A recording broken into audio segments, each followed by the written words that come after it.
Sound check. Isang mapagpalang hapon po sa bawat isa. Purihin pong pangalan ng Panginoon. It's the Lord's Day and tayo ay merong oportunidad at pribilehiyo upang magsama-sama at purihin ang pangalan ng Panginoon. Salamat po sa Diyos sa nangyayari hong gawain kayo ng umaga, and we have more than 30, more than 30.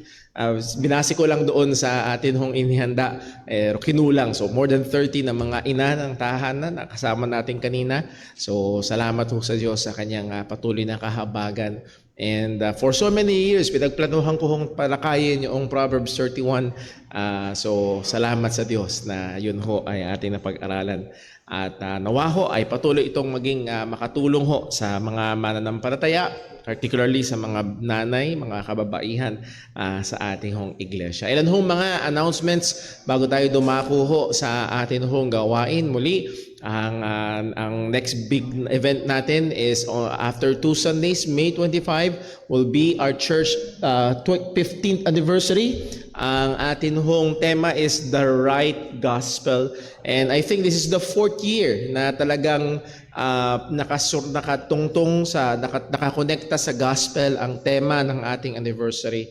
And as we have been doing every year, ang morning service is evangelistic. So ini-encourage natin ang lahat, as we have done so kayo ng umaga, to go out and invite. Meron tayong mga invitations po dyan, pamigay natin. Meron tayong digital invitations, i-post natin sa ating mga social medias, i-share natin sa ating mga kaibigan, mga kaklase, and hopefully gamitin ito ng Panginoon. Malay nyo, gulating kayo. I can still remember, I was a high school student noon, nag-imbita ako sa mga kaklase ko. If I remember correctly, pito mga kaklase. Umuo sila, sumama sila.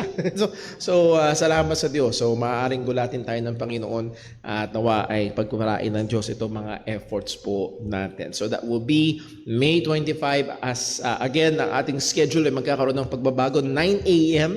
ang ating worship service. Wala muna tayong Sunday school sa araw ho na yon. 9 a.m. to 11:30. So yung ating pinaka-worship service, 9 to 10:30. And then magkakaroon tayo ng ilang mga programa pagkatapos noon. And then magtatanghalian tayo dito sa church. And then sa hapon ay yung atin hong afternoon service, 3 p.m., 3 to 4:30. And then 4:30 onwards yung ating church fellowship and celebration. And I hope ay manatili tayo na nandito, makipag-fellowship tayo. And also potluck po yun. And nawa ho ay ating mga ladies ay mag-usap-usap para hindi pare-pareho. So ulam and also kanin. Meron tayong taon na puro ulam, halos walang kanin.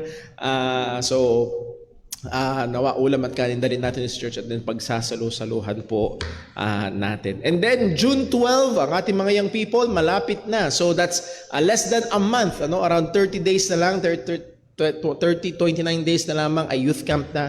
So full swing na ho ang kanila hong fundraising. So suportahan ho natin yung ukay-ukay. Salamat ho doon sa nag-sponsor doon sa mga t-shirts sa mga nanay. So malaking blessing po yun sa mga nanay at sa mga young people.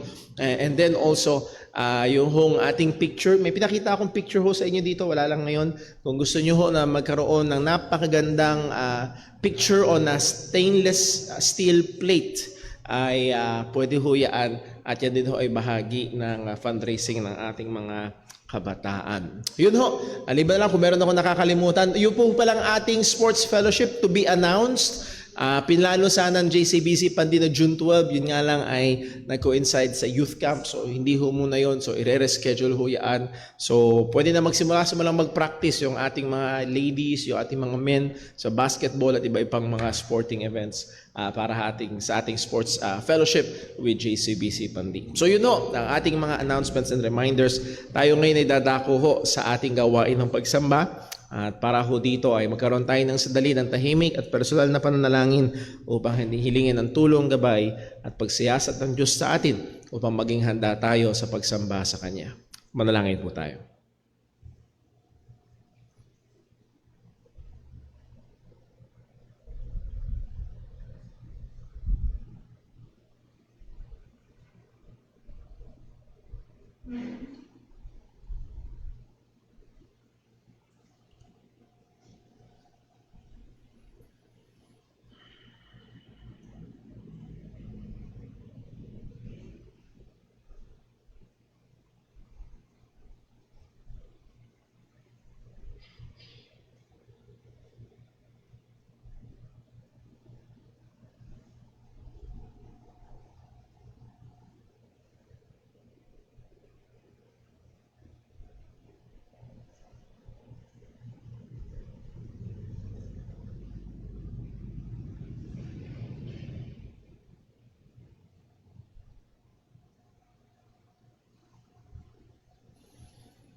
Let us pray. Panginoon Diyos, sa aming Ama, aming pinupuri at pinapasalamatan ka sa iyong dakilang biyaya, sa iyong katapatan. Salamat, O Diyos, na ang iyong biyaya ay sapat. Salamat, O Diyos, sa mga katotohanan mo na aming pwedeng tungtungan sa panahon na nahandoon ang mga kahirapan, nahandoon, Panginoon, ang mga uncertainties, nahandoon, Panginoon, ang mga kabigatan. Salamat, O Diyos, na alam namin ang biyaya mo ay sapat. Salamat po na alam namin na hindi mo kami iiwan o pababayaan man. Salamat po, Panginoon, na alam namin ng lahat ay mangyayari o na nangyayari ay sa ikabubuti ng mga nagmamahal sa iyo. Tulungan mo kami, O Diyos, na magpahinga sa mga katotohanan ito. Tulungan mo kami, O Diyos, na magkaroon ng kapayapaan mula sa mga katotohanan ito. Lord, as we face this week na hindi namin alam kung ano ang mga mangyayari, kami, Panginoon, ay tumitingin sa iyo na may hawak sa lahat ng bagay. Tulungan mo nawa kami na harapin ito na may pananampalataya. Maging ang mangyayaring botohan bukas, O Diyos, gabayan mo po. Tulungan mo po ang mga mananampalataya na maging matalino, maging tapat, O Diyos, maging sa gawain ng pagboto. At alam namin, Panginoon, na ikaw ang maglalagay at nawa, O Diyos, ay ikaw po ang mahabag at patuloy na kumilos sa aming bayang Pilipinas. Maging ang mga nangunguna dito, Panginoon, ikaw po nawa ang manguna. At Lord, kung maaari, ay iligtas mo sila at magkaroon sila ng pagkatakot sa iyo at magawa ang kanilang katungkulan ayon sa iyong kalooban. And Lord, as we seek to worship you this afternoon, tulungan mo nawa kami. Siyasatin mo kami, O Diyos, anumang kasalanan sa aming puso, sa aming buhay, anumang mga nagawa, naisip at nasabi namin na hindi ayon sa iyong kalooban. Patawarin mo kami, Panginoon. And Lord, as we also go to your word this afternoon to study, ay nawa, O Diyos, ikaw po ang gumamit nito upang patuloy na banalin ang iyong mga mananampalataya at gayon din ay maluwalhati namin ang iyong pangalan sa lahat ng aspeto ng gawain. Salamat, O Diyos. Ingatan mo po kami, maging aming mga kapatiran. Ingatan mo po, Panginoon, ang iyong iglesia sa dakong ito. Patuloy na magkabuklod, Panginoon, sa pagmamahalan, pagmamahal sa iyo at sa isa't isa. Dalangin namin ito lahat sa ngalan ng aming Panginoong Hesukristo. Amen. Stay po tayo at tayo po'y umawit sa Panginoon.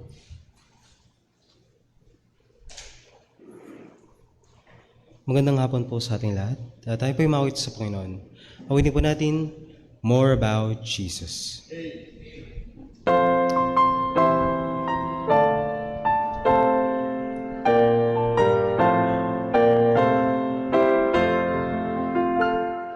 More about Jesus should I know, more of His grace to others show, more of His saving fullness see, more of His love who died for me.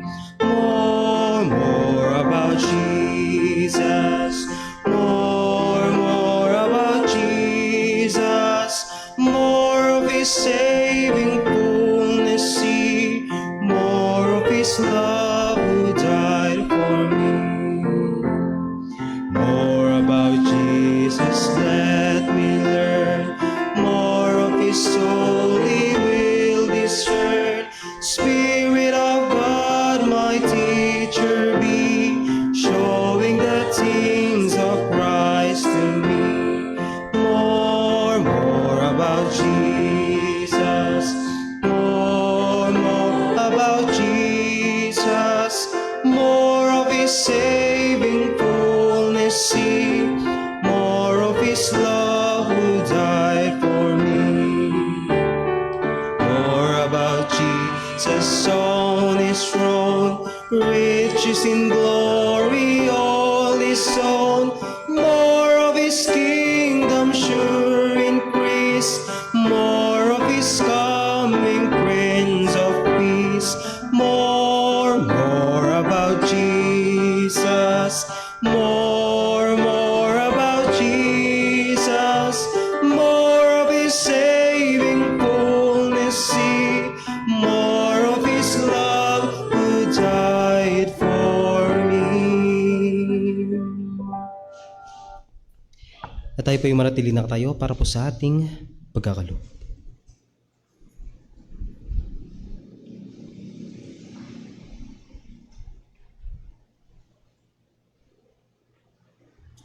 Purihin po ang ating Panginoon para po sa pagbasa ng ating basihan sa pagkakaloob, magmumula po sa 2 Corinthians chapter 9 verse 6 to 8. Ready, read. But this I say, he which soweth sparingly shall reap also sparingly, and he which soweth bountifully shall reap also bountifully. Every man according as he purposeth in his heart, so let him give, not grudgingly or of necessity, for God loveth a cheerful giver. And God is able to make all grace abound toward you, that ye, always having all sufficiency in all things, may abound to every good work. Manalangin po tayo. O aming Ama sa langit, aming Diyos sa makapangyarihan, mahabaging Diyos, ang Diyos ng pag-ibig na umibig sa amin, purihin ka at pinapasalamatan ka namin sa hapong ito, Panginoon. Patuloy kaming nagsasamba sa iyo dahil ikaw ay karapat-dapat lamang sa pinakamataas na pagsamba ng mga tao, Panginoon. Salamat po, O Diyos. Salamat sa ebanghelyo ng iyong anak na aming Panginoong Hesukristo. Salamat, Panginoon, sa iyong pag-ibig sa amin. At nawa, O Diyos, sa pagpapatuloy ng aming pagsamba sa iyo, likhahan mo kami ng puso na tunay na nagpapasalamat sa iyo.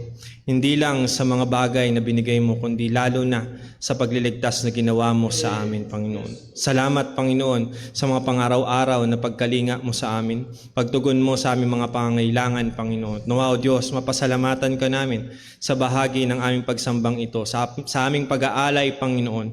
Nawa meron kaming kagalakan sa aming puso at tunay na pagsamba. Pagsisisi sa mga kasalanan, O Diyos, nahaharap sa iyo, Panginoon. At nawa, O Diyos, ang malilikom ay maging mabangong samyo sa iyong harapan, hindi lamang sa laki ng salapi, kundi lalo na, O Diyos, sa nilalaman ng aming mga puso, Panginoon. Nawa, O Diyos, ikaw ang maluwalhati namin sa maghapong ito, maging sa pangangaral ng iyong mga salita. Bigyan mo kami ng puso at isipan na tunay na nakakaunawa sa iyong mga salita, Panginoon. Nawa, O Diyos, pagpalain mo ang aming mga ngaral, O Diyos, na maihatid ang iyong salita na puro, O Diyos, at walang daya, Panginoon. At tunay at tapat niyang maihayag ang iyong mga salita sa iyong mga mananampalataya. Nawa, O Diyos, pagpalain mong maghapong ito ang lahat ng aming gagawin, maging sa aming pag-aawitan at pagbasa ng iyong mga salita. Nawa ang ikaw ang aming mapapurihan at mapasalamatan. Sa iyo ang kaluwalhatian, Panginoon. Ito'y aming samot dalangin sa matamis sa pangalan ng aming Panginoong Hesus. Amen.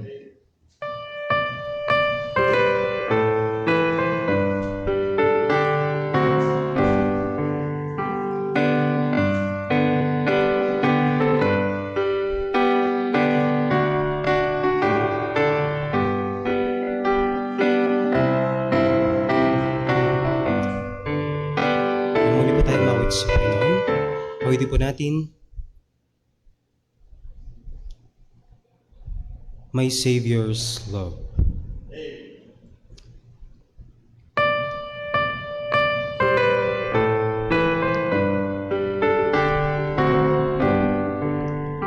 I stand amazed in the presence of Jesus the Nazarene, and wonder how he could love me, a sinner condemned unclean.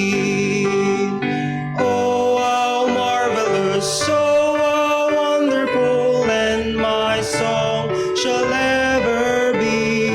Oh, how marvelous, oh, how wonderful is my Savior's love for me. For me it was in the garden, he prayed not my will but thine. He had no tears for his own griefs, but sweet drops of blood for mine. Oh, how marvelous, oh, how wonderful, and my song shall never be. Oh, how marvelous, oh, how wonderful is my Savior's love for me. Infinity angels beheld him and came from the world of light to comfort him in the sorrows he bore for my soul that night. Oh, how marvelous, oh, how wonderful, and my song shall ever be. Oh, how marvelous, oh, how wonderful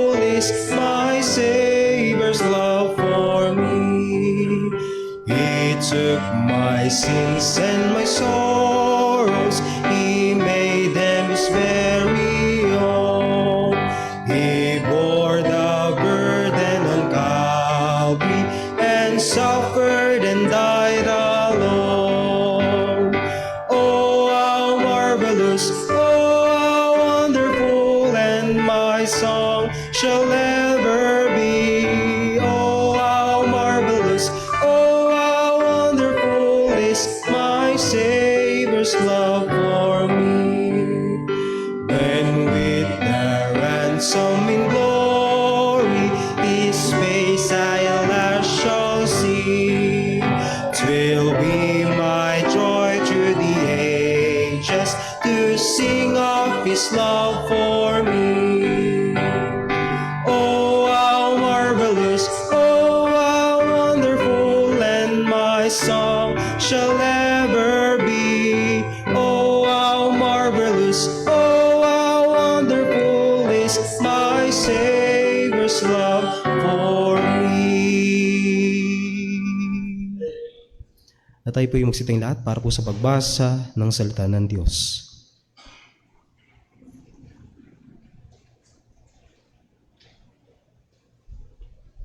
Magandang hapon po mga kapatid. Atin pong kunin ang ating mga Biblia. Buksan po natin ito sa aklat po ng 1 Timothy chapter 2 verse 9 to 15. Sabay-sabay po nating basahin sa Tagalog. Ready, read. Gayon din naman na ang mga babae ay dapat na magdamit na may kahinhinan, naangkop at hindi mahalay, hindi nang nagpapamuti ang buhok at ng ginto o perlas o mamahaling damit, kundi ng mabubuting gawa na siyang nararapat sa mga babaeng nagpapahayag ng paggalang sa Diyos. Hayaang ang babae matuto sa katahimikan na may buong pagpapasakop. Hindi ko ipahihintulot na ang babae ay magturo, ni magkaroon ng pamumuno sa lalaki, kundi tumahimik. Sapagkat si Adan ang unang nilalang, pagkatapos ay si Eva. At si Adan ay hindi nadaya, kundi ang babae ng madaya ay nahulog sa pagkakasala. Ngunit ililigtas ang babae sa pamamagitan ng panganganak, kung sila'y mananatiling may kaayusan sa pananampalataya, pag-ibig at sa kabanalan. Purihin po ang ating Panginoon. Tayo po'y magsiupo.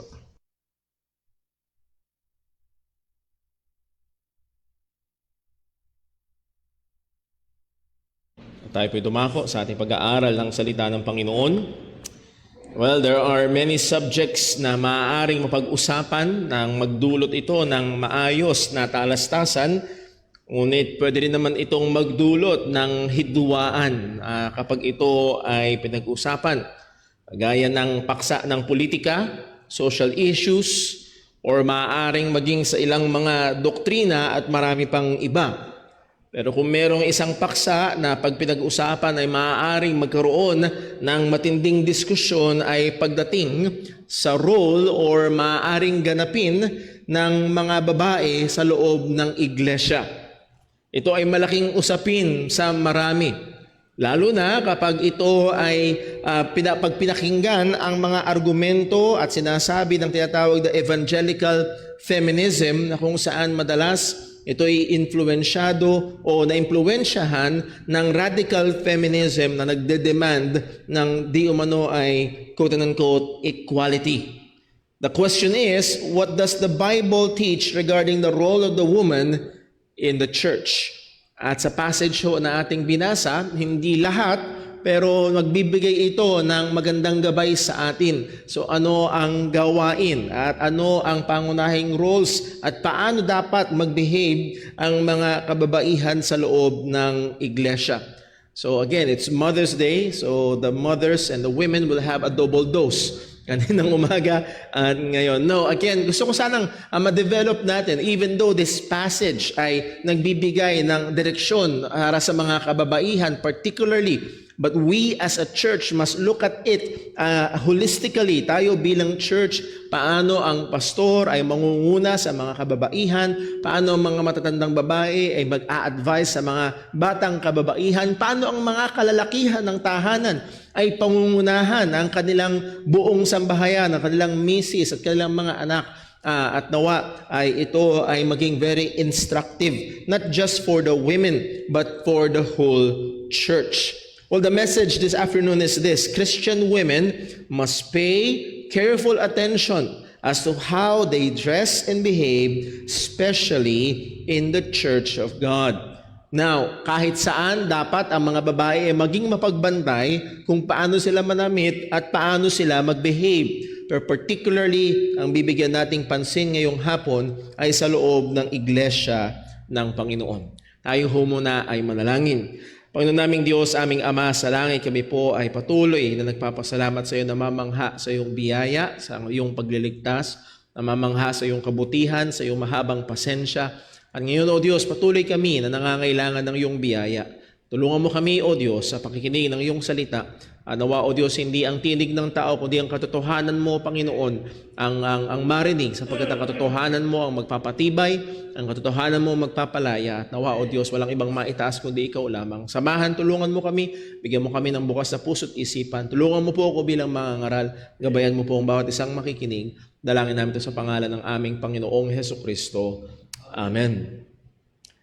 Well, as I have said ho, ang feminist, ng grupo ng mga feminista sa iba't ibang mga lugar, at meron din tayo dyan dito sa Pilipinas, ay nagde-demand ng equality. Now, ang tanong, ano ba ang tinuturo ng Biblia patungkol sa pagiging equal ng lalaki at babae? Equal nga ba? Walang sagot ho dyan. If you remember yung mga past na pag-aaral ho natin, yes, men or women are equal. They are equally created in the image of God. They are equally men or part ng human being o ng sangkatauhan.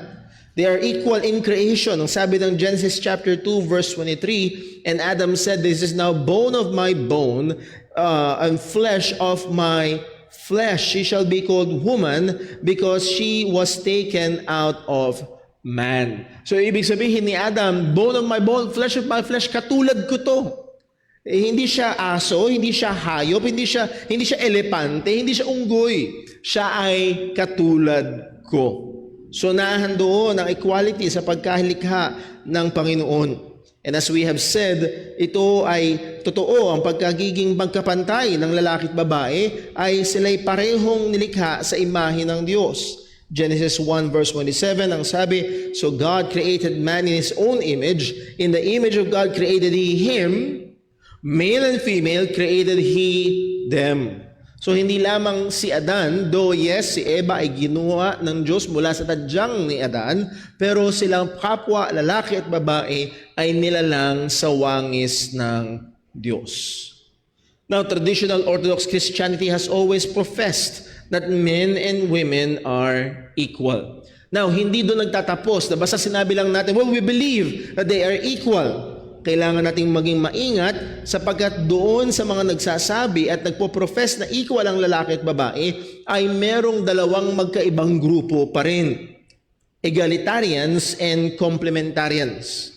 Pag sinabi nating egalitarianism, it is the belief that all people are equally important and should have the same rights and opportunities in life. Now, at first reading, mukhang okay yun na, tama yun. All people are equally important. Pantay, hindi mas mahalaga ang lalaki kaysa sa babae. Pantay ang halaga nila.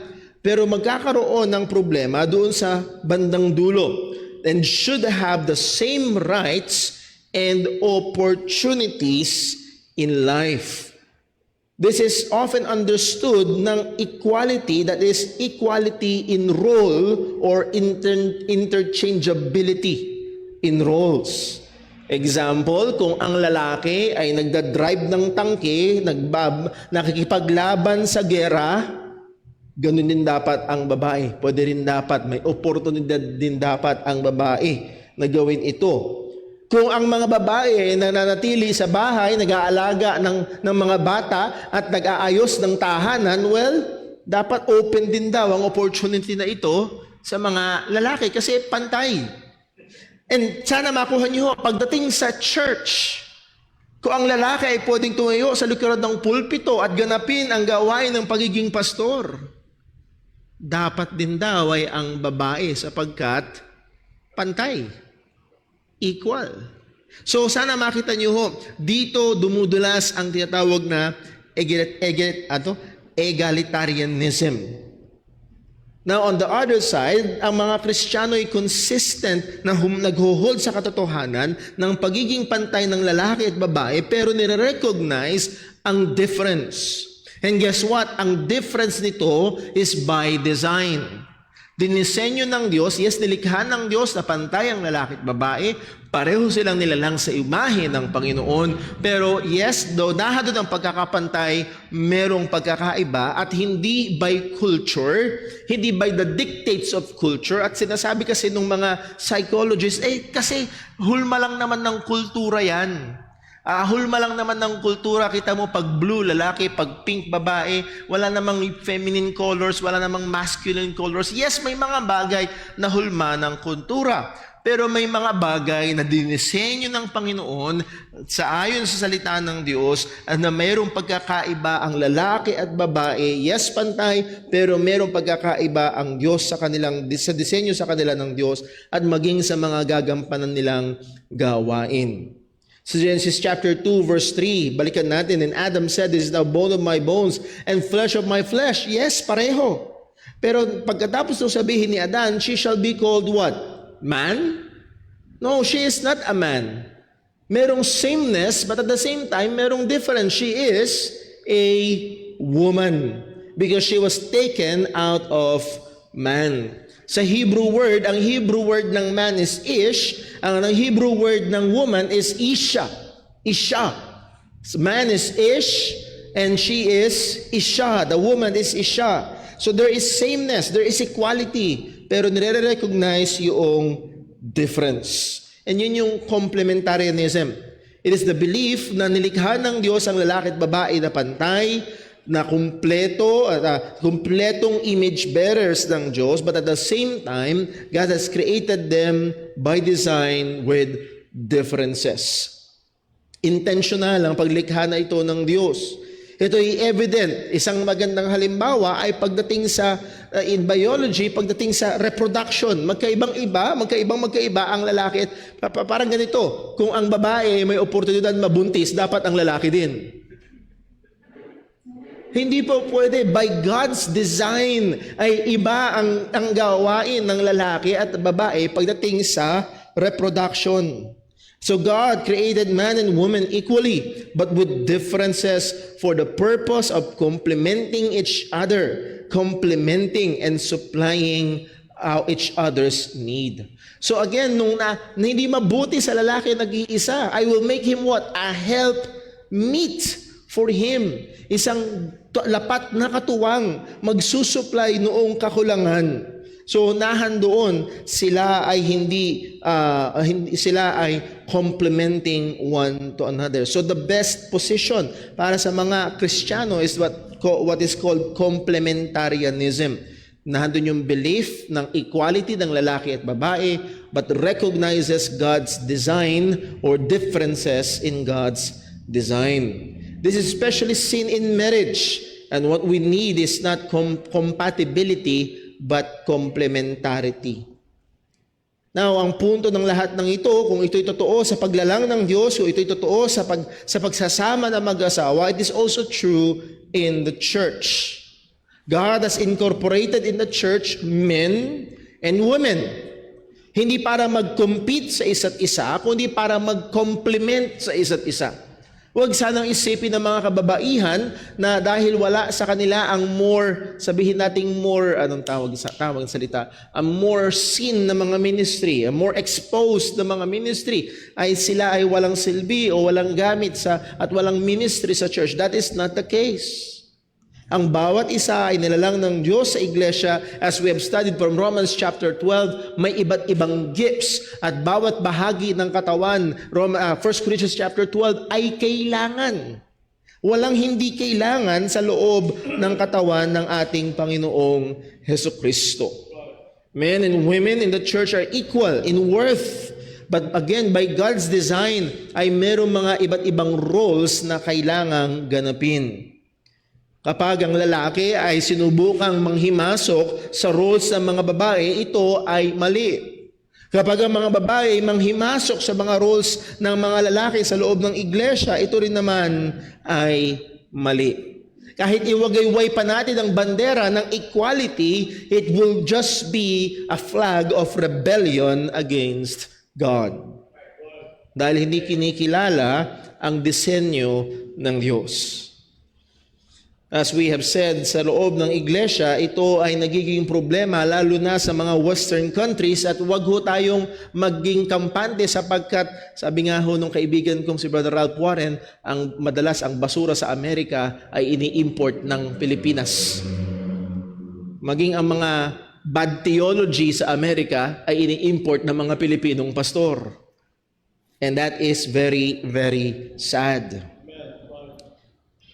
As stated earlier, there's been a problem for the church in a long time. At maraming mga churches, even whole seminaries, even whole religious denominations, ang bumibigay sa pressure ng feminism. Scripture is being reinterpreted. Outrightly ignored ang mga malilinaw na statement ng salita ng Diyos at tinuturing bilang obsolete and anti-female, male-biased documents. At ang madalas ay kinibigyan ng kinukulayan ng itim ang mga apostol, mga anti-feminist kasi yang mga apostol, kaya ganoon ang sulat nila. So hindi inspired ng banal na spirito, kundi inspired ng kultura. Yun ang nais nilang palabasin. So itong problema na ito patungkol sa mga kababaihan sa loob ng iglesia ay hindi bagong problema. As we have read sa sulat ni Apostol Pablo, siya ay nagsasabi sa batang pastor na sa Timoteo na iniwan niya doon sa Ephesus ng mga maghahabilin kung paano niya i-handle, anong mga dapat niyang sabihin, ituro at ipaalala sa mga mananampalataya sa Ephesus, particularly sa mga kababaihan, sa passage na ating binasa, sa mga kababaihan sa iglesia. Following some roles of men in the church, kung pagbinalikan ho natin ang ating passage sa 1 Timothy chapter 2, sinaysay ni Apostol Pablo ang ilang mga roles ng mga kalalakihan. Sa verse 8, ang sabi sa 1 Timothy 2:8, I will therefore that men pray everywhere, lifting up holy hands without wrath and doubting. So dito makikita natin ang pangunguna ng mga kalalakihan sa mga pagtitipon sa iglesia, particularly sa worship, sa pananalangin. Ang mga kalalakihan na dapat maging leader sa kabanalan, in pursuit sa kapayapaan at hindi sa pakikipagtalo. So Paul first gave attention sa obvious na mga problema, and one that really catches attention ay yung appearance ng mga kababaihan sa loob ng iglesia. Sa mga verses na ating babasahin, particularly sa verse 9 and 10, makikita natin, ladies, and not just the ladies, even the men, na kailangan nating tulungan, gabayan, i-guide, pangunahan ang mga kababaihan sa ating tahanan, ang ating wife if we have one, or daughters if God has entrusted to us. It matters to God how a believing woman dresses herself. Hindi baliwala sa Diyos ang damit na isusuot. So therefore, sana pag magdadamit ang isang babae, ay hindi lamang niya isipin anong sasabihin ng mister ko, o anong sasabihin ng kapitbahay, anong makikita ng mga tao sa paligid, kung hindi bibigyan niya ng pansin kung ano ang sinasabi ng salita ng Diyos, especially in our gathered worship. Dahil yun yung context. Ito yung sasabihin ni Timothy sa mga Kristiyano sa church at Ephesus. So tingnan natin, number 1, God's will for the appearance of women. God's will for the appearance of women. Verse 9, 1 Timothy chapter 2. Ang sabi, in like manner also that women adorn themselves in modest apparel, with shamefacedness and sobriety, not with broidered hair, nor gold, or pearls, or costly array. Ang sabi dyan, in like manner also, sa gayon din namang paraan, it connects sa verse number 8. That it's a previous verse, ang sabi ni Pablo, I will therefore. Ito yung kalooban ko, ito yung gusto kong mangyari, at ito yung dapat mangyari sa mga kalalakihan sa church. At gayon din naman, ito rin yung dapat mangyari sa mga kababaihan sa church. This is not just Apostle Paul speaking, na binibigay niya lang yung personal preference niya, but this is Paul speaking under the divine authority, under the inspiration of the Holy Spirit. So hindi ito personal na preference at gusto lang ni Apostol Pablo, kundi ito ang kalooban ng Diyos. That in like manner also, women adorn themselves in modest apparel. That word adorn ay galing sa Greek word na maaaring pamilyar sa iba, kosmeo. Sounds familiar? Dito galing yung word na cosmetics. It means to put in proper order. So, pag gumagamit ka ng cosmetics, yung muka na wala sa proper order, ay ilalagay sa proper order. It means to put in proper order. That is to decorate, to garnish. Bibigyan ng pagagandahin. Bibigyan ng palamuti. Now, Paul is nowhere saying na ang mga kababaihan ay hindi magbigay atensyon sa kanilang istura. Hindi nagpo-promote ang Biblia ng mas pangit, ibig sabihin mas banal. Mas mukhang losyang ay mas makadiyos. That is not the case. Pero ang sabi ng salita ng Diyos, that women adorn themselves. Women should decorate. Women should garnish. Women should, let me put it this way, women should beautify. Pagandahin. So ang Biblia ay hindi pro-ugly.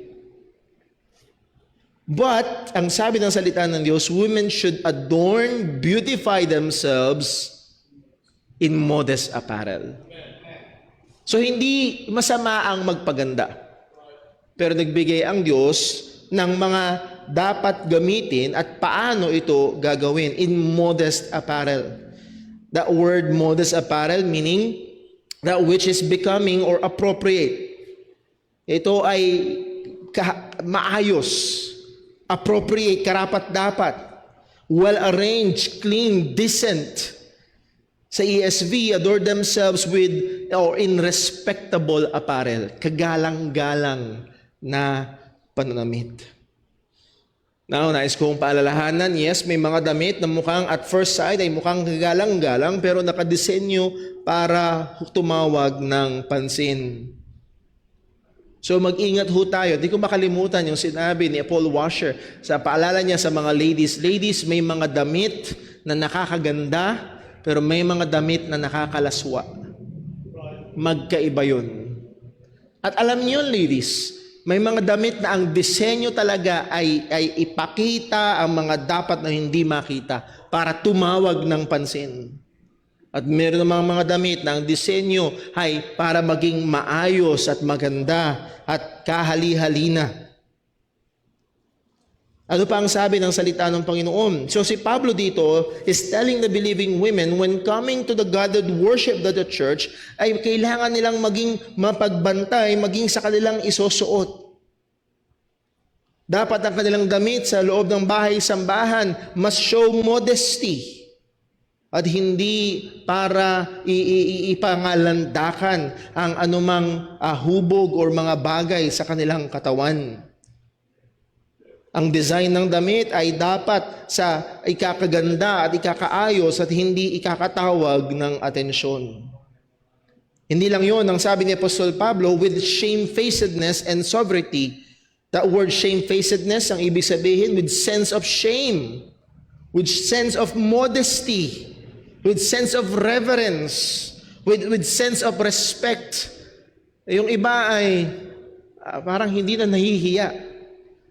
Minsan, nagdadrive ako, kasama ko si Sister Jonah. Ang sabi ni Sister Jonah, ay nako si auntie, mukhang nakapantulog lang, tapos lumabas na ng bahay at namalengke. Yung pantulog ay inilalabas ng bahay. Minsan sabi pa yun, nakalimutan yata mag-short ni ate. So muli, ito na, wala na yung kahihiyan at wala na doon ang pagiging kagalang-galang. That word sobriety meaning soundness of mind. May matinong pag-iisip. Bakit mo isusuot yan? Lalabas ka. Bakit mo isusuot yan? Nasa ayos ba yung kaisipan? Anong iniisip mo? Anong punteriya mo? Bakit yan? So the way you dress does reflect the state of your mind. There must be self-control over passions, over lusts, and worldly desire. So women are not to dress to flaunt their bodies in the church. Ang daan po na ito ay hindi rampahan. Ang church ay hindi fashion show. Kundi ito ay lugar hindi para tumawag ng pansin sa sarili, kundi ibigay ang pagsamba na nararapat sa Panginoon. So muli, ang mga babae, ang kalooban ng Diyos pagdating sa kanilang appearance, particularly sa kanilang pananamit, should have modest apparel. Pangalawa, how should women adorn themselves? The adornment of women. Kanina, yung mga pananamit ng babae, ngayon naman yung palamuti. Dahil hindi lamang damit, kundi minsan may mga sinusuot na palamuti ang mga kababaihan. Verse number 10, 1 Timothy chapter 2. But which becometh women professing godliness with good works. Pag tinuktong natin yan sa verse number 9, ang sabi ni Apostol Pablo, not with broided hair or gold or pearls or costly array. Hindi ito wholesale na pagbabawal ng anumang mga jewelries. Hindi ito pagbabawal ng hikaw, ng singsing, ng kwintas, o ng bracelet, or anumang mga jewelries. But rather, ang sinupunto nito ay ang prioridad. Ang prioridad ng Kristiyanong babae ay hindi ang palamuti sa katawan, kundi ang prioridad ng Kristiyanong babae, ang sabi ni Apostol Pablo, ito, good works. Good works. Christian women should not focus on their clothing or outward jewelries. Muli, hindi bawal ang jewelries, but rather, hindi yun ang focus. But, ang sabi ni Apostol Pablo, in contrast to verse number 9, na ang sabi ay broided hair, gold, pearls, or costly array, in contrast to that, but it's a change of direction from outward to inward, but that which becometh women professing godliness. That word becometh, prepo, sa Greek, meaning suitable. Ito yung dapat. Ito yung swak. Ito yung lapat. Ito yung fit sa mga babae nagpapahayag ng pagiging makadiyos. At ano yung lapat na palamuti? Para ba ganito, sinasabi mo ikaw ay fan ni Stephen Curry, pero ang jersey mo ay kulay dilaw na number 23. Lebron yun. Hindi lapat. Papakilala ka na maaaring fan ka ni Manny Pacquiao, pero ang t-shirt mo si Mayweather ang muka. Hindi lapat. At ganoon din sa Kristiyanong babae, and mind you, hindi lang sa Kristiyanong babae, maging sa Kristiyanong lalaki, nagpapakilala tayong sa Diyos, makadiyos, mananampalataya, Kristiyano. At kung ang ating palamuti lamang ay panglabas, hindi yun lapat. Ang lapat na palamuti, ang dapat magpaganda, ang dapat magpawaw, ay yung gawang mabuti. Naalala ko ho ang isang artikulo na nagtatanong sa isang pastor. Meron daw lumapit na kabataan sa isang pastor. Ang tanong daw doon sa pastor, pwede ko bang ligawan ng isang babae na hindi ako attracted? Sabi ng pastor, hindi. Bakit mo liligawan? Walang attraction. Pero sabi niya, pag tinuloy mo yung basa sa article, sabi niya, na itong tanong, ano nakaka-attract sa'yo? Kung ang nakaka-attract lang sa'yo ay yung puro panlabas, kinis, puti, at kung ano pa, may problema ka. But as we have said and repeatedly saying kaninang umaga, godliness is beautiful. And you will look at a young woman or an elderly woman and you will say, wow, ang ganda.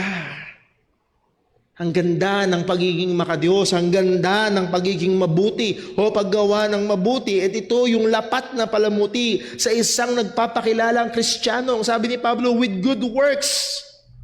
Ladies, and not just ladies and gentlemen, nawa ito ang maging palamuti natin, ang gawang mabuti.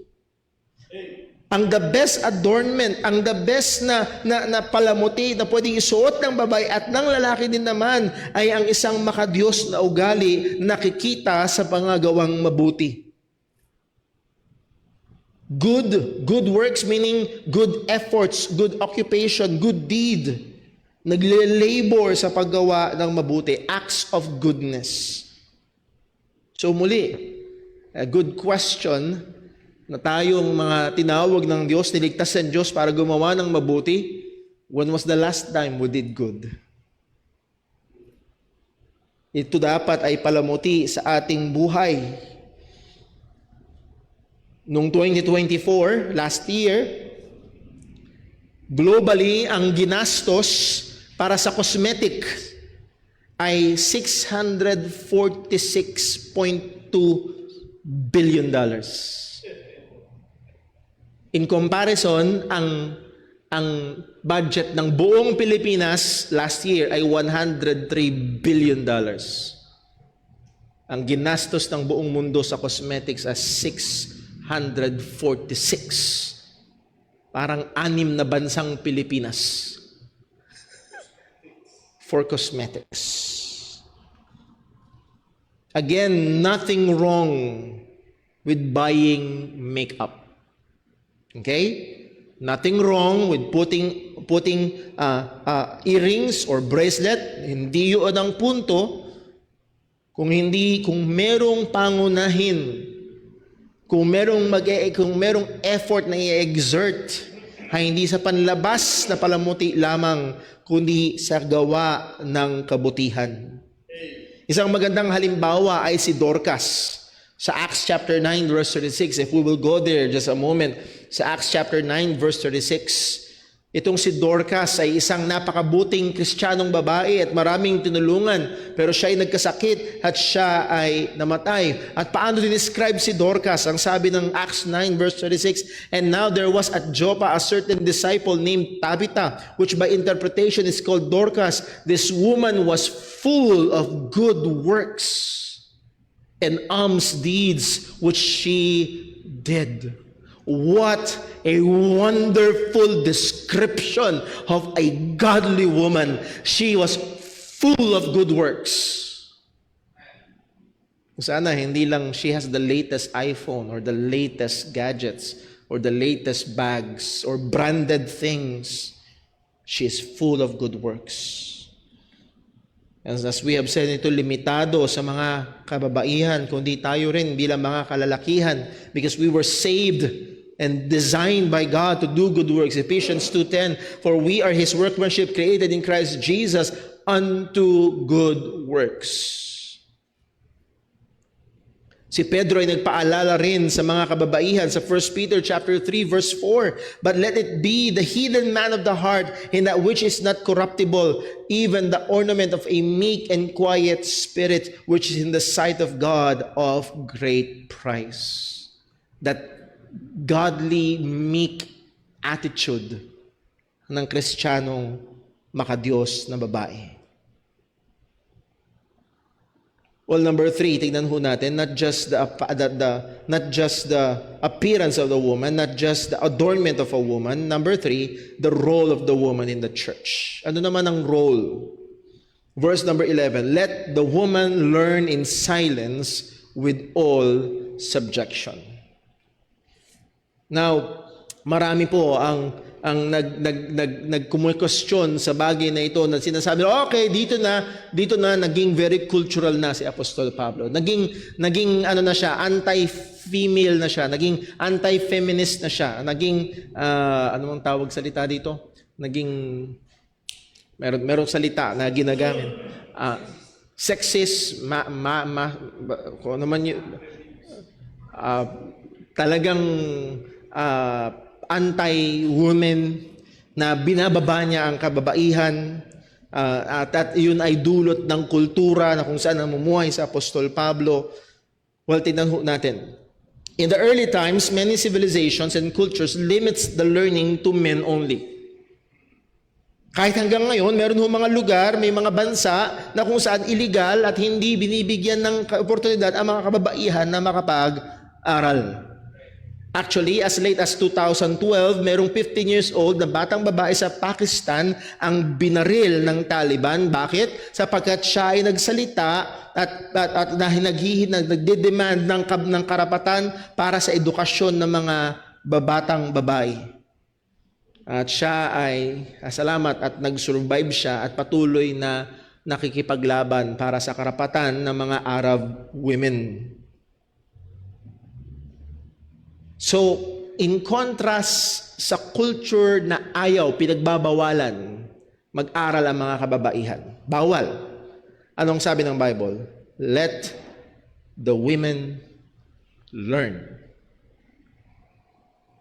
Hindi pinagbabawalan. Actually, wini-welcome. Actually, ini-encourage ang mga kababaihan na matuto. Pero hindi lang sila matuto, it may be that in that part of the world or culture, there was a mistreatment ng mga kababaihan, forbidding them to learn. Pero makikita natin dito, clear sa Old Testament, maging sa New Testament, na gusto ng Diyos ang mga lalaki at babae, ang kanyang mga tao ay matuto ng kanyang katotohanan. At dito, ini-encourage si Apostol Pablo at sinasabihan niya sa Timothy, let the women learn. Timothy, huwag niyo hayaan na pumasok yung kultura na pinagbabawalan ng mga kababaihang matuto. No, let the women learn.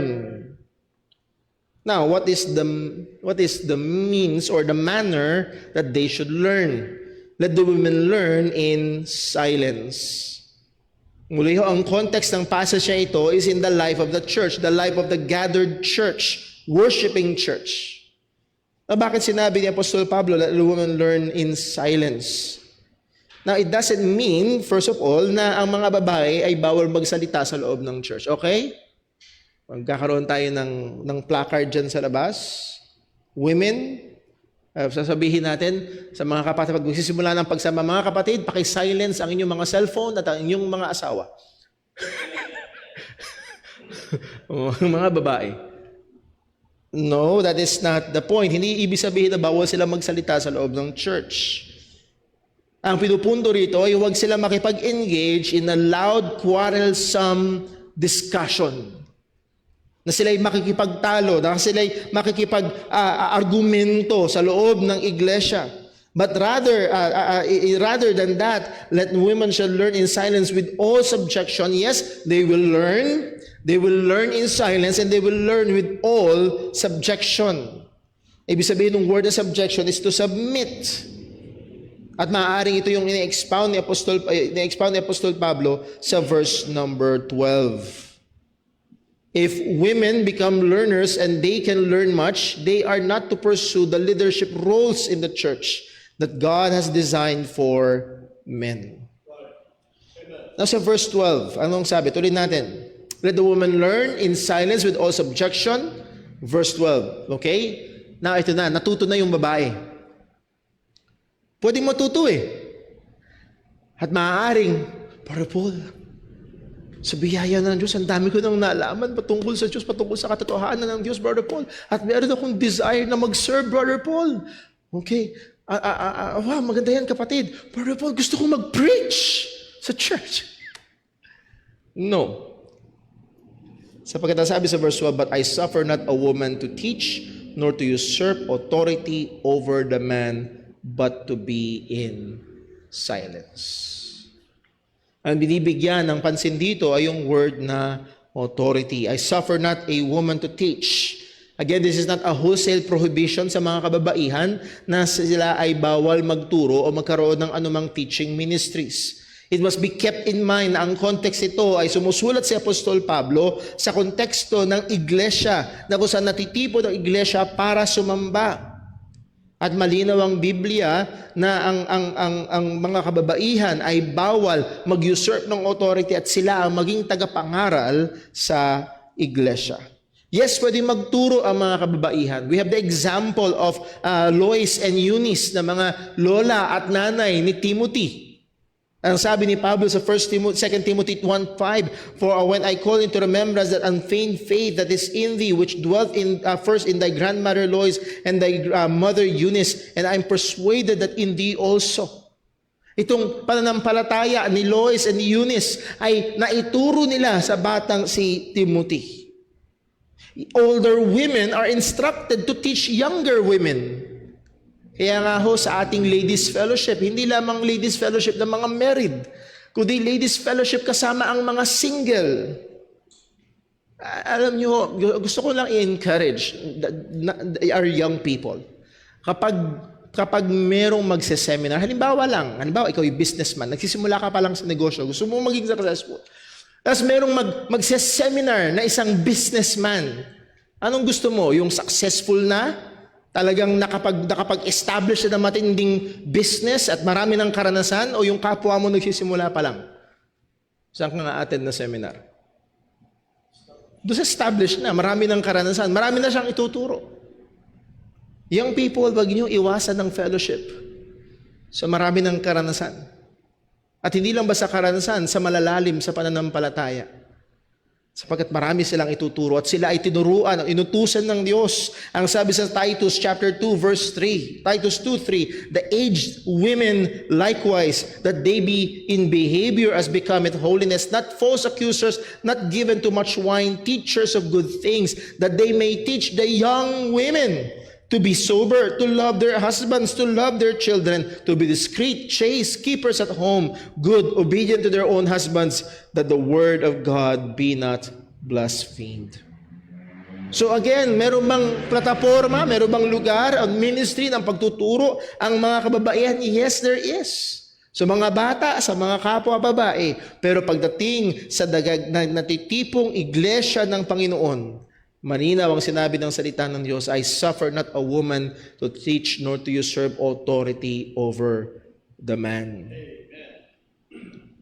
Anong punto? A godly woman may speak.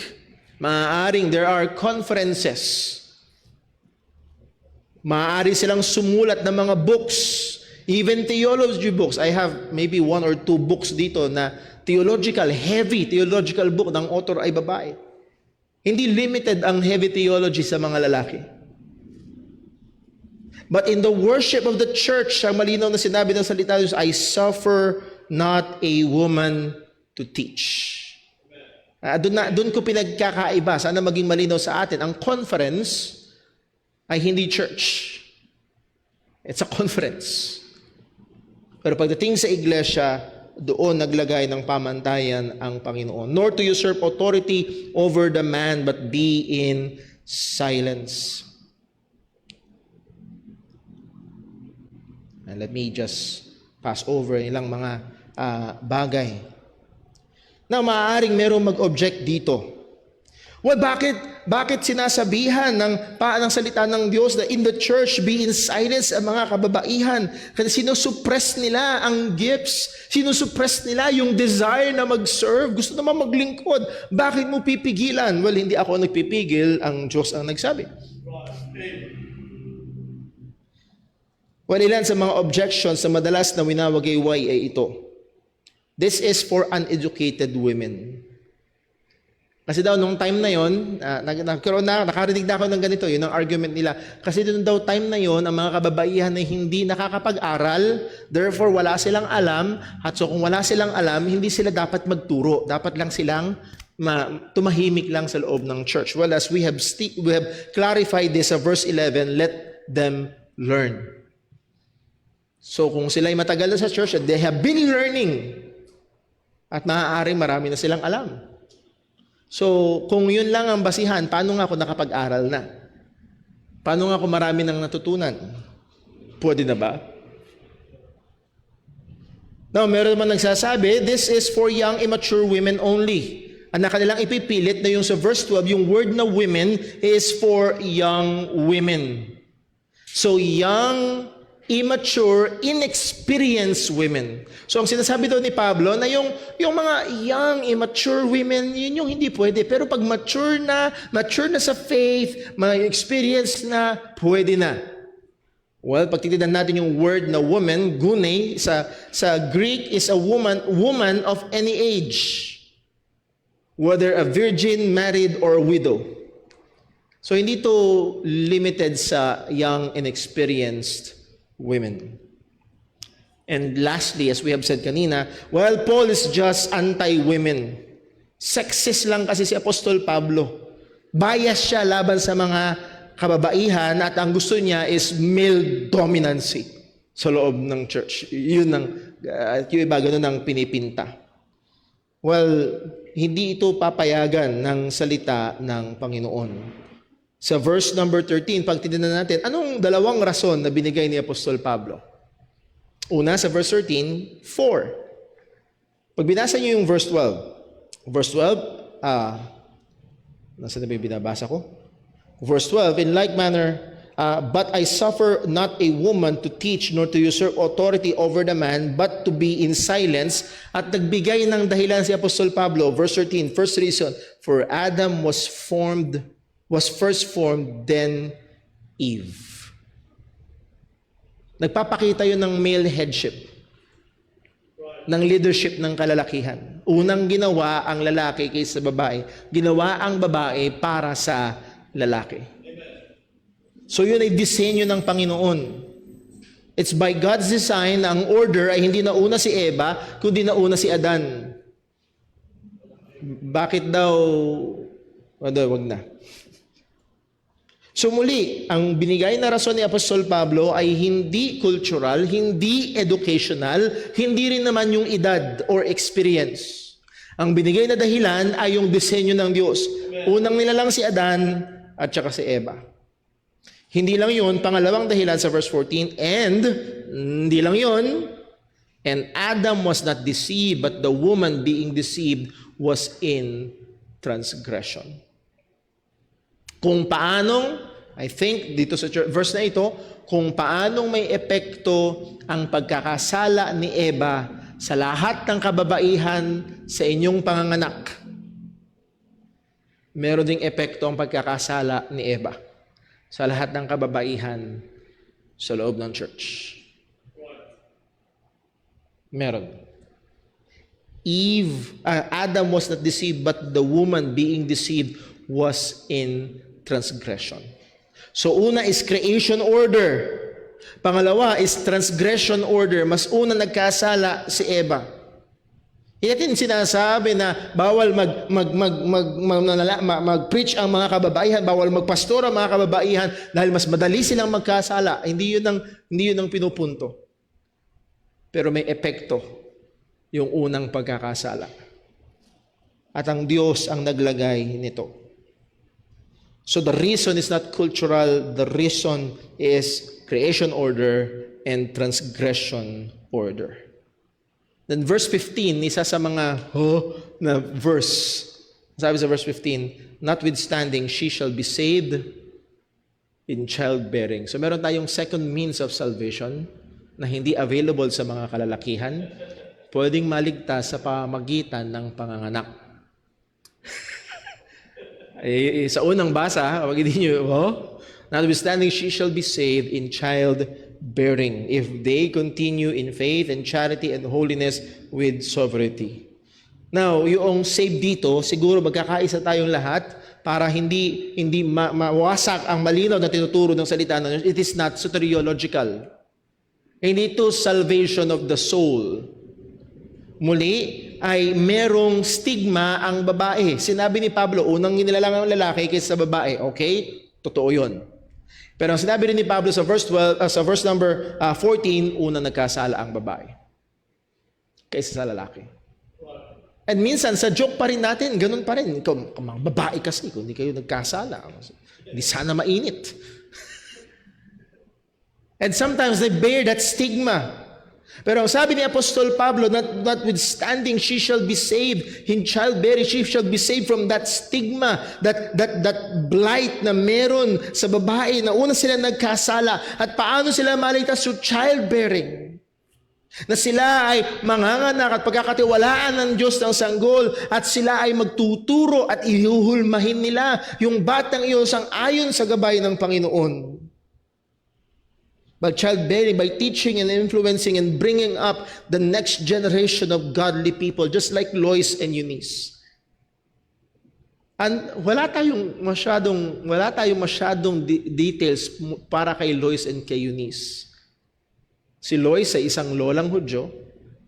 Si Eunice ay masaya din nating sabihin isang rebelding Hudyong dalaga kasi nag-asawa siya ng hindi Hudyo. We can only imply those things. Pero ano ang alam natin? Ano yung nakatatak sa atin? They taught Timothy. Na naging, we can say, the right-hand worker ni Apostol Pablo at kasama niya sa mga missionary journeys at nagpastoro sa iglesia. At maaaring habang binabasa ito ni Timothy, tumatango siya, yes, just like my mom, just like my lola. Ito'y nakita, yun yung naalala, hindi yung dahil silang unang nagkasala. But they are saved from that stigma through childbearing and teaching and molding that next generation for the glory of God. Muli ho, that is not an easy task. Maniwala ho kayo, ang aming anak na si Lee at si Timmy, 5 years old, 3 years old, medyo mas namumblema kami sa 3 years old ngayon. And there's a great task. Hindi lamang, yes, sa pangunguna ni Brother Paul, pero mas madalas kasama si Sister Jonah. Hindi ho madali ang trabaho. Ang mga ladies, wag sana kayo mainggit sa ministry ng kalalakihan na pwedeng tumayo sa harapan. O ang ministry nyo ay araw-araw, minsan 24/7. Kasama nyo lagi ang mga bata. E nawa, wag nyong pilitin na pumasok sa ministry na hindi nilaan sa iyo ng Panginoon to the expense of the ministry na dun kayo nilagay ng Panginoon. At again, doon natin makukuha bilang church. Sabi ko, hindi lang para sa mga ladies, bilang church, paano kayo pagpe-pray ang mga ladies ng church? Itong mga gifted ladies ng church, paano nila gagamitin, saan nila itutuon itong mga gifts nila na ito? Meron tayong lady na sa church or lady sa church na may gift of teaching. Well, let's develop ang ladies fellowship. Children. At encourage natin sila sa mga kanilang pagtuturo at pagpapalaki sa kanilang mga anak na maging mabuting katuwang ng kanilang ama ng tahanan. Again, ladies, hindi kayo baliwala. Ang sabi ng salita ng Diyos, lahat ng parte ng katawan ni Kristo ay mahalaga. Pero magkakaiba ng ginagampanan na gawain. Praise God for godly women in the church. At nawa, mapuno kayo ng palamuti. Hindi na mga jewelries, kung hindi ng good works. Let's be praying for the women of the church, and not just for the women, for everyone sa church, na ito'y maging totoo sa ating mga buhay. Let's pray. Panginoon naming Diyos, aming Ama sa langit, salamat po sa iyong mga paalala. O Diyos, salamat po sa iyong gabay. Tunay, ang mundong ito ay pipilitin na baluktutin ang iyong mga salita, ang iyong kalooban, ang iyong disenyo. Tulungan mo nawa kami bilang isang iglesia na tunay na nakakaalam at nagse-celebrate, O Diyos, ng napakagandang pagkalikha mo, pagkapantay ng pagkalikha mo sa lalaki at babae. At nawa, O Diyos, amin din pong kinikilala hindi lamang ang pagkapantay ng iyong paggawa sa kanila, kundi maging ang pagkakaiba ng iyong disenyo. At nawa, Panginoon, bilang iyong iglesia, itulungan mo kami na maisabuhay ang mga katotohanan ito. Patuloy na encourage ang mga kababaihan sa iglesia na lumalim sa pananampalataya, lumalim sa teolohiya, at nawa makita sa buhay nila, Panginoon, bilang mga nagpapakilalang Kristiyano, ang palamuti ng mabuting gawa. Ingatan mo po kami, O Diyos. Muli ho, salamat, Panginoon, sa mga ina ng tahanan at maaaring sa mga future ng ina ng tahanang naririto. Patuloy mo silang ihanda at patuloy mong gamitin ang mga katotohanan ng iyong salita upang sila gabayan, bigyan ng direksyon na nakakaluwalhati sa iyo. Ingatan mo kami, O Diyos. Dalangin namin itong lahat sa ngalan ng aming Panginoong Heso Kristo. Amen. Let's all stand up please at awaitin natin ang ating pangwakas na.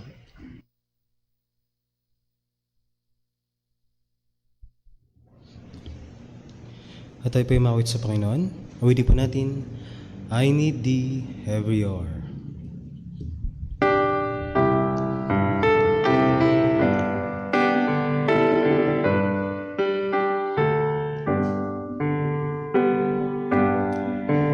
I need thee every hour, most gracious Lord.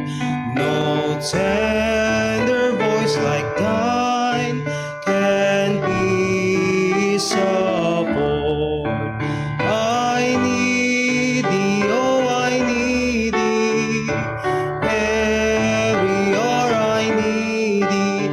Oh bless me now, my Savior. I come to thee. I need thee every hour, most holy one. Oh, make me thine indeed, thou blessed Son. I need thee, oh, I need thee. Every hour I need thee. Oh, bless me now, my Savior. I come to thee. Purihin po ang Panginoon. Muli ho, salamat sa bawat isang narito, maging sa ating mga kasama online. Happy Mother's Day sa mga ina ng tahanan. At nais ko kayo encourage na patuloy nating balikan ang mga salita ng Diyos sa ating napag-aralan. The fourth commandment kanina sa Sunday School, sa Proverbs 31 at ngayon sa 1 Timothy chapter 2. At nawa, pagbulayan natin ito at patuloy itong maging gabay at ilaw sa ating paglakad sa buong linggo. At sa ating paghiwa-hiwalay nawa ang pagmamahal ng ating Ama, ang biyaya ng ating Panginoong Kristo at ang kapangyarihan at patuloy na pagbabanal ng banal na Espiritu sa bawat isa sa atin. Patuloy tayong maging tagapaghayag ng Ebanghelyo ng ating Panginoong Heso Kristo. Gusto ko i-encourage mga kapatid muli, magdala tayo ng mga invitations para sa ating anniversary this coming May 25. God bless po, magandang hapon at dito tatapos ang ating panghapong gawain. In 10 minutes ho ay dadako tayo sa ating prayer meeting.